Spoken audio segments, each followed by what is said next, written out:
Hi guys, welcome to episode 2 of Ashcan's Talk Real. And today, well, hopefully I'm looking at the right camera this time instead of last time it looked like I was looking into the abyss. As I said, I'll make all the mistakes up front, apologise for them, and you'll see me go through these processes. But once again, thank you for tuning in. So before I get on with what I wanted to speak about today, the first thing I did want to also say to people that I didn't say in the first episode, and that is, please, when you get a chance, if you could go to the actual channel page itself at Ashcan's Talk Real, and please just have a read of the description. And the reason I say that is, the description really will give you a feeling and an understanding of just exactly the absolute topics that I will be talking about and will be covering throughout the journey. Now, there obviously will be more on top of that when things come up, but as a whole, that's where I'm headed. Now, in between, the other thing I also forgot to say about not wanting to waste your time or waste your attention, my videos will be an absolute maximum of 15 minutes. 8 to 12 minutes is roughly what I'd like to try and do, because I believe that's enough time to explain things and to captivate your attention as well and not waste your attention, and on the same token, get enough out there that I feel I'm happy with what I've got out there. So, without further ado, the very first person that has asked for me to explain or start talking about a post is in the comments below in episode 1, and that is Steve Buckley 4154 on YouTube, and on Instagram, Stephen J. Buckley. Steve, thanks very much for your question, mate. It was about this particular post here, which I'm hoping I've been able to edit and put on the screen here. And it's from 1988, and it's my first ever Australian Junior Championship. And now the guys standing directly next to me are as follows: Joshua Donald, Anthony Gobert, Cameron Taylor, and Glenn Fern. Now that particular year was, if I'm being honest with myself and my results throughout the year, Josh truly was the dominator in New South Wales in my age bracket. He had it over me. He was just stronger. He was more mature than me.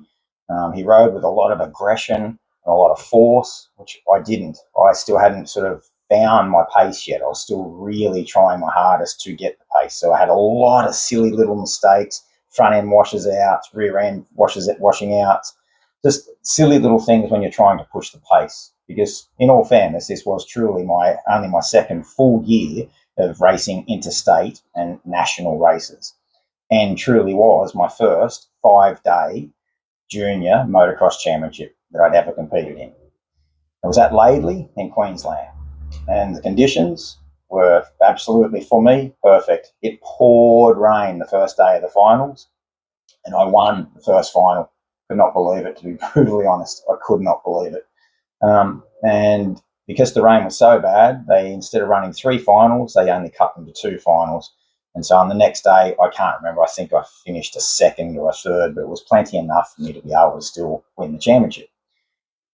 Now, the other question that was asked along those lines was also about my friendship with Anthony Gobert. Now, that one's a really, really tough one, because the reality is, with him not here anymore, rest in peace, mate, the reality is that I'm not going to talk too much dirt. I'm just going to talk real, as I've said, and what I've called this channel Talk Real. We were chalk and cheese, oil and water. He was blonde, I'm brunette. He was devastatingly good looking. I'm certainly no oil painting. He had all the natural ability oozing from him. Me, I had none. I was a grafter, absolute grafter.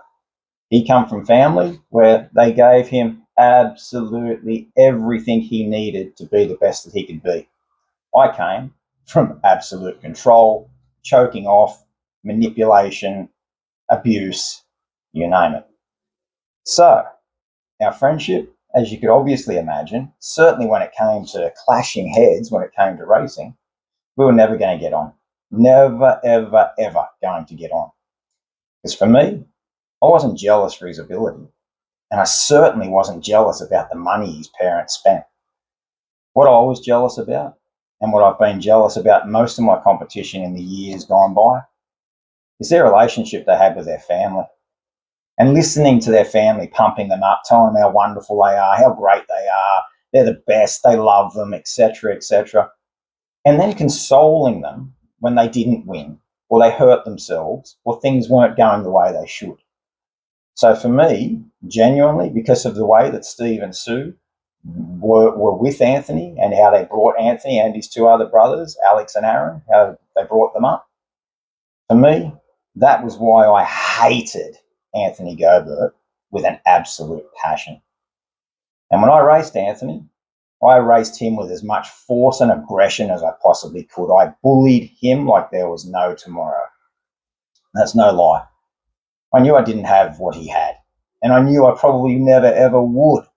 But I grafted and I grafted and I grafted. And whenever I had the opportunity, I would smash into him. I'd try and take him out. I would try and put him on the ground because I truly within me hated him that much. Okay? And that's the truth. I will also embellish in my next podcast, because there's another question that has been, or another post that I need to talk about in it. And it will also elaborate a little more as to why I had such deep, deep hatred for Anthony. It was something that he'd said to me in the pits as a kid that he absolutely had no right to have said to me. And that's why I'll leave it now until the next episode. But as far as actual rivals, in terms of racing rivals, I had the utmost respect for his ability. Unbelievable respect for his ability and the things that he could do on that motorcycle, for sure. But I will say this, nobody ever raced Anthony Gobert the way I raced Anthony Gobert. And I wish he was here still today to be able to actually admit that. Because all the years of me watching, I'm the only one that genuinely had that much hatred for him that I was prepared to ride straight through him. Sorry to sound aggressive and that way inclined, but that is the way that it was. And yes, my heart saddens at the fact that look at what he did to himself over the latter years of his life. The guy had millions and millions of dollars. And he shrunk himself to what he was. I only wish he had the heart and the intellect that I had to know that when you are that dark, that deep into darkness, that if you don't look for a light, unfortunately what happens is what happened to Anthony. And I'm sorry for that. And so that leads me to just one other topic that I want to talk about now. And Steve, I hope that answers the question, and I hope that was a good explanation of that post. So please, people, keep suggesting them, keep them coming, and I will speak about them in depth. So one of the actual topics that I did want to speak about, it's called responsibility. And when I say responsibility, I talk about podcasters in general, their responsibility, or let's call them race commentators. Those that are calling information, talking about races, allegedly informing people. People, you all have a responsibility to the sport. Not the industry, because you are the industry, but the sport. To be telling truths, to be propping up the sport, and hopefully invoking good, positive vibes that would also bring people from outside the sport, or would want to bring people from outside the sport to the sport. So number one, responsibility. All I hear is these podcasters constantly swearing every 2 seconds. Why? Is it because your vocabulary is not big enough to be able to find other words to be able to fill that gap? Is it because you think it's cool? Is it because everybody else is doing it? Whatever your reasons, please take heed and stop. Because the second you swear is the second you constrict and you close off to absolutely 90% of people in the world that you could possibly be getting this out to. And that's true. I don't care how easy it is for people to swear nowadays and think it's just part of your language. The truth is, if you want this sport to evolve, which you keep saying, look at it, oh, we need to get it mainstream. I've been hearing that since I started racing in the late 70s, early 80s. Okay? It will never become mainstream if cavemen continually act like cavemen. Please be professional. Please cross your T's and dot your I's as best as you possibly can. To bring a sport that is absolutely so far stretched from any normal person's realm of reality, and that is the truth. How do you get a normal person that works a regular job to try and understand how a human being would want to throw a 100 kilo, round figures, piece of metal 20 odd meters into the sky and maybe 30 odd meters long? How can you explain that to people? It's near impossible. So if you can at least soften the edges to allow people to possibly want to come on in, then just maybe we might start chipping away at things. So when I talk responsibility, I talk about, as I say, podcasters. I also talk about riders. The last time I watched, and I genuinely mean this, an interview of a rider on a podium or even just a normal interview was I don't know how long ago, because I am sick to death of hearing the like, well, Go and get some public speaking lessons, please.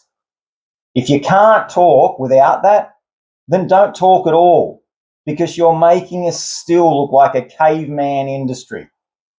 Please have a real good look at yourselves. And I mean this from a professional standpoint. And speak properly, speak clearly, and speak like an intelligent professional adult, and not just a professional adult, but even the under 19s guys or junior guys, like a professional athlete. Please. So I'll leave it for there for this one. I hope that was enjoyable, and I hope you guys got what you wanted from it. And till next time, please keep talking real, and please put some posts in the comments below for me to talk about. Thank you, and goodbye.